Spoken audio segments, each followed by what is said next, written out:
Hey fam, welcome to Choppy Waters, your go-to for crazy and unbelievable travel stories. Each episode, we're diving into real-time discussions and sharing those you-had-to-be-there moments. So buckle up. Choppy Waters isn't just a name, it's a promise. This is Choppy Waters, with your host, Siobhan and Brandon. Welcome back to another episode of Choppy Waters. I am Siobhan. And I'm Brandon, and today we have our first official guest on the Choppy Waters podcast. Hey, first off, thank you guys for having us. Yes. Oh, no problem. So to us, they are our friends Chris and Bianca, but to you guys, you may know them as Endless Cruises. So Chris and Bianca recently boarded the Carnival Vista on October the 13th. And to say the Vista has some issues would be an understatement. Yes. So we invited Chris and Bianca on to join us and tell us a little bit about their experience. But before we do get into that, tell everybody about Endless Cruises and who you guys are. Okay. Hi, guys. I'm Chris. I'm one half of Endless Cruises. And basically, we are a couple that travel. We do cruises. We vlog our experience. We try to give it a very natural and unfiltered vlog as much as possible and tell people how we feel about the different travels and experiences. We love to travel. We love the cruises. We love all the people we've met, all the friends we met out of this. Something about being on that water on those ships that just kind of just rejuvenates us. Yeah, for sure. And it's always different, right? It's always a different experience. Yeah. It's always a different experience. No matter what cruise line or whatever, it's always different in some way. So that's my whole thing. Yeah, we love to cruise. I mean, we're very family-oriented people. We love God. We love to travel. We love family. I think that's our three, slogan or whatever, but that's our main thing. And we just love to travel. I mean, making friends like you guys and meeting people is just part of the experience too. Appreciate you guys because we first met them on the Carnival celebration 2 years ago in November. Yeah. How time flies. So let's jump into it, guys. Tell us about your boarding experience. How did you feel boarding the Carnival Vista? Okay, so I'm going to start off this and just be... we got to be not too much kind of brief answers. Well, I think Parker's... answer it, but not, you know what I mean? Too long. So initially, Parker's... They emailed us the night before. I got an email right around 3 a.m., which was weird. I'm like, Carnival? And basically, to sum it up, they said that we have to push back your boarding time.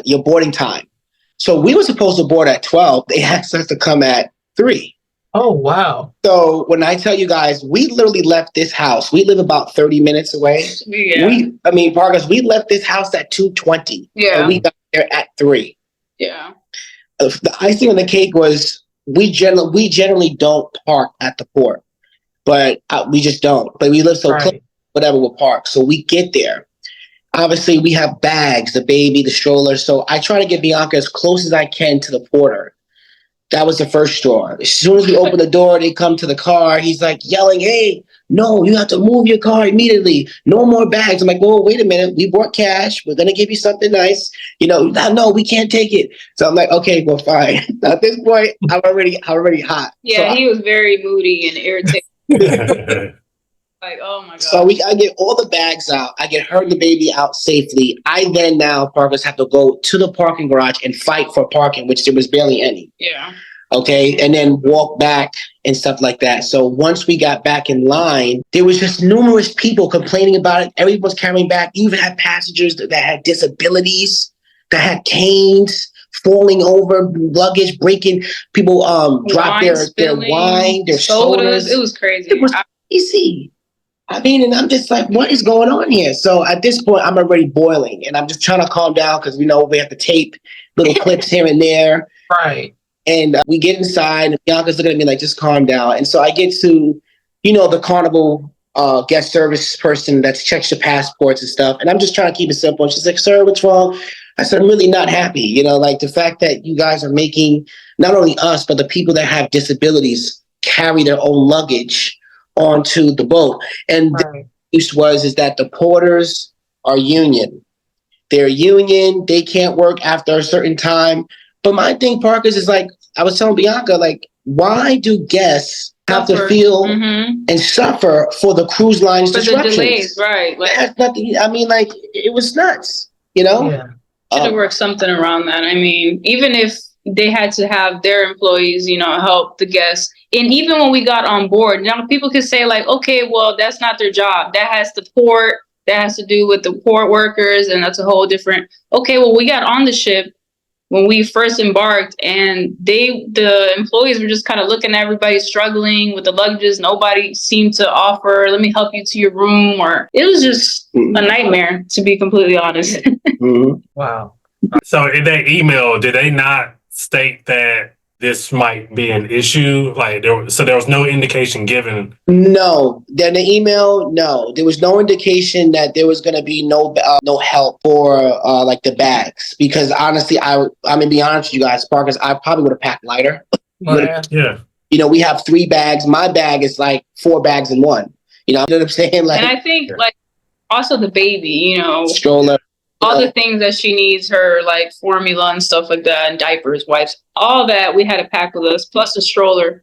It was just nothing in the email said anything like that about the issues with the bags.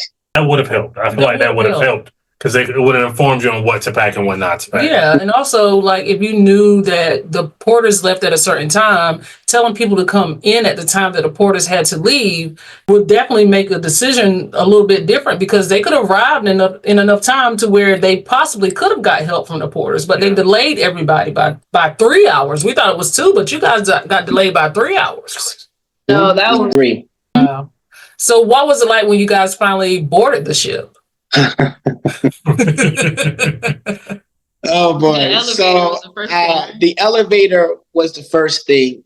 We get to the elevator, but once we boarded the ship, I was already starting to feel a little exasperated. You know, I'm a little bit upset, a little bit hot, a little frustrated. The bags keep falling on my toes. You know, like so I'm boiling at this point. The gangway was really hot; it was crowded. So we get on. You know, normally I run to the muster. I just run straight to it. This is a funny story. This is the first time I happen. Okay, so we then, because we know we have the bags and stuff, so we're trying to fight to the room, rushing in the elevator. So we get to the elevator. Parkers, when I tell you, the line was so jammed, I had to be just a little bit aggressive with trying to squeeze in there and trying to get a spot. We must have waited over 45 minutes, almost an hour. Oh my gosh. Elevator. Because it's like, okay, so how do I explain? It's like a long line. And then once the elevator goes ding and it opens, everybody rushes. One person goes in and then you wait for the next one to come. It was just like, oh my goodness. People were cutting in line. We get in the, once I get in the elevator, we know I'm vlogging and stuff like that. I'm already upset at this point. I'm trying to calm down. You know, they were utilizing, which we know. I mean, they don't have to tell us, but we know they utilize some of the elevators for luggage, because you can see. So we know, you know what I'm saying? But because of disruption, there should have been some type of leniency somewhere. You know, so we get up to we finally get in the elevator. We get to the room. I asked a little, stateroom guy in the hallway, hey, where's our room? So he shows us where the room. He kind of points the direction. You know, we get kind of to the room, and at this point, you know, I'm feeling a little bit better at this point. I'm a little happier now. The room's there. I finally made it, you know, you guys. And so our room attendant's there. I said, hey, you know, can you bring me a fan if you have an extra one? No problem. He brings it. And, you know, we were excited there at that point. Got to the room, and it changed the vibe just a little bit. And that was pretty much it once we started getting on there. Yeah, I didn't really put this part in the video, but I'm going to give, obviously, you guys, the viewers, a little exclusive behind the scenes. He was kind of saying about the mustard. I didn't put it in the video because I never want to encourage anyone not to do the mustard. Like, that is very, especially if you're a first-time cruiser or your second cruise or your third cruise, please do your mustard. You know where to go. But we literally, by the time we got to the room, I guess they had closed off where you go to your station, your mustard station. Hard. So by the time we put our bags down and we grab the baby in the stroller, we go over there to our mustard station. They're like, "Oh no, it's closed. Like, we don't have it no more." And we're like, "What?" Yeah. and we hear the announcements being made, like, you know how they warn you, like, Yeah. their mustard before sailing away. So we're like freaking out. I'm like, Christian, we've never, like, we always do it right away. So I'm freaking out. I'm like, Christian, what's going to happen? Like, are they waiting for us not to sail away? Then we noticed, like, we weren't sailing away. So I was panicking. I'm like, oh my gosh, like, it's probably because of us not leaving. We weren't informed of the engine issues at this time. So then we're like, okay. So we go to, they're like, we got to go to guest services. We go to guest services and we tell the lady, like, listen, she's like, oh no, it's closed off. And I'm like, okay, so how do we have to scan something? And she was just like, kind of disregarded us. She was like, oh, get me started on that.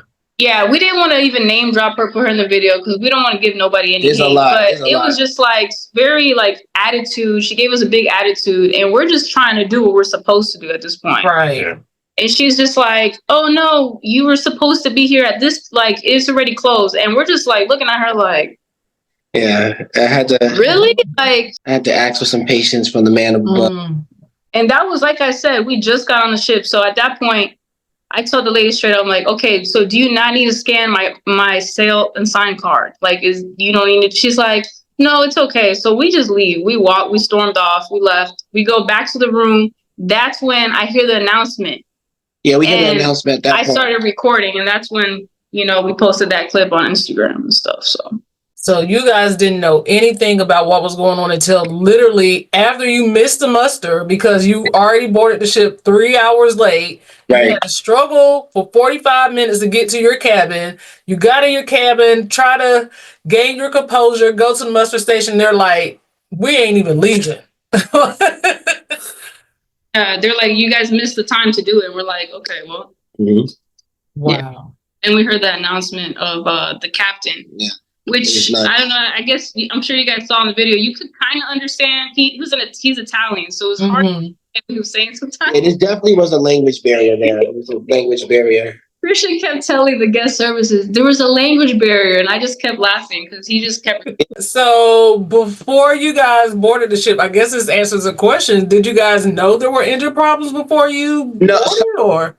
No, that I didn't know that there was issue with the prior sailing. But I do know that the Horizon and Panorama had some issues, and I guess they're kind of sort of in the same class, I guess. Yeah. So I knew that, but I wasn't expecting. I figured that everything was fine with the ship. Nothing was wrong. But it was. Yeah, I mean, I saw rumors on Facebook, but we be seeing stuff on Facebook and we really don't believe it. Because a lot of people just be saying stuff in groups to, I saw a post and I had told him about it. And I was like, Christian, there's no way that's true. It was like somebody was saying how they had canceled all the ports. Like the itinerary was just going to Half Moon Cay and that was it. And I was like, there's no way, but they didn't say why. Carnival, the cruise lines, they're gonna tell you, they're gonna cancel. The group get a little kind of monotonous. I don't, if it's gonna come from official, I don't really. Yeah, besides that, I really had no idea that was gonna happen. So it was very crazy. So how long were you on the ship before y'all actually left port? Okay, so we boarded and we were on the ship about 3:30 p.m. My guesses and estimate is that we fell in bed around midnight. That ship must have left between the hours of 12 and 6 p.m. Okay, 12 a.m. Yeah, 12. Sorry, between 12 a.m. and 6 a.m. because it woke up at 6 and Bianca was up and we were already moving. Yeah, and I'm like, what is going on? So, but I was able to ask a crew member, and they said that we did pull out of port around 3:50 a.m. 3 a.m. is when they untied it. They did tell us, and I was like, okay, yeah, I'm telling you. Midnight, yeah, mid early hours. If you'd like to learn more about our first guests, Chris and Bianca from Endless Cruises, make sure you head over to Instagram and YouTube and follow their accounts. Part 2 coming soon. And that's all for this episode of Choppy Waters. We hope you enjoyed this wild ride through the craziest stories in travel. Your support means the world to us. If you can't get enough of our travel drama, head over to YouTube and watch the full video version of this podcast. Don't forget to like, subscribe, and leave us a review. Your feedback helps us make each episode even better than the last. Until next time, stay safe out there in those choppy waters.